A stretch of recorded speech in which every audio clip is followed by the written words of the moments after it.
Well, Chris, this morning we're here to demonstrate our new tool called Core and More.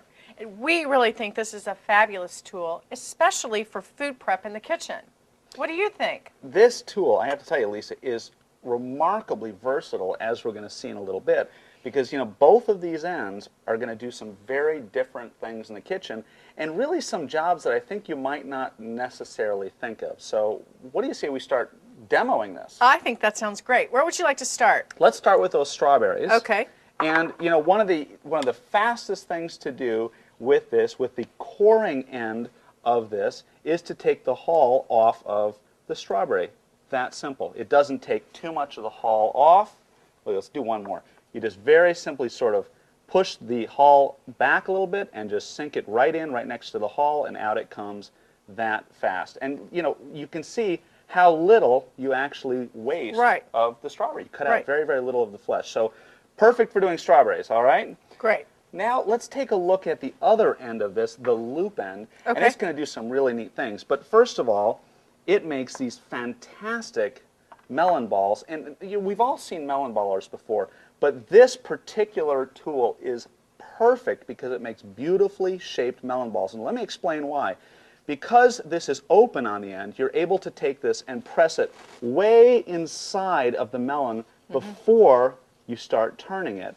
And see how easily that turns? And then very simply this comes right out, I pop it out, and that is a perfect melon ball. Again, the reason for that is that I'm able to take this and press it deep inside of the melon before I start turning it. Great for making different melon balls, all different, honeydew, cantaloupe, whatever.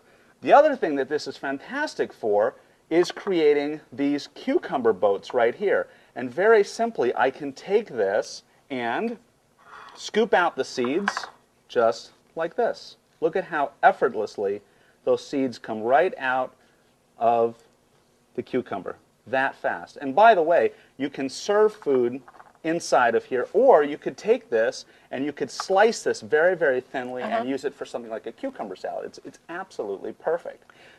Now, last one over here, and this is, we have some nice jalapeno chilies over here.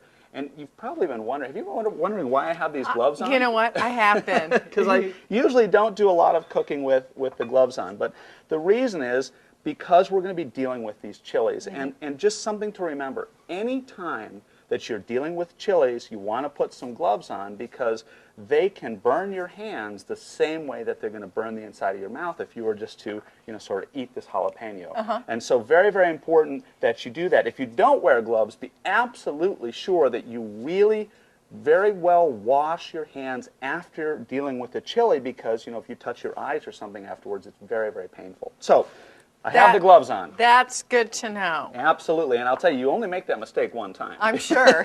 So what I'm going to do is just take this jalapeno, I'm just going to cut the stem off and then cut this in half.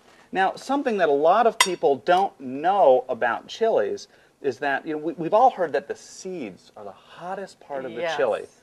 It's actually not true. The seeds are hot, but the hottest part of the chili is actually the white vein inside of the chili.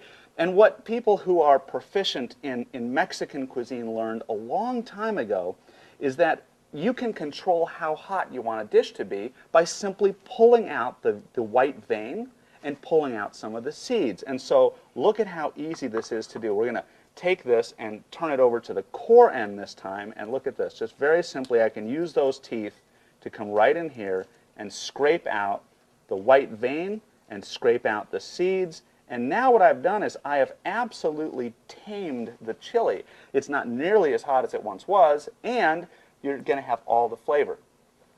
One last thing, you don't necessarily have to pull all of the white vein out. That's what I was going to ask you. If you want a little heat and not, lots of heat, you can just very simply, again, using the coring end, you can take out some of the white vein, but you can leave perhaps some of it and some of the seeds inside of the chili, and now you sort of got a moderate heat. I think the consultants are going to love this tool. This is a winner.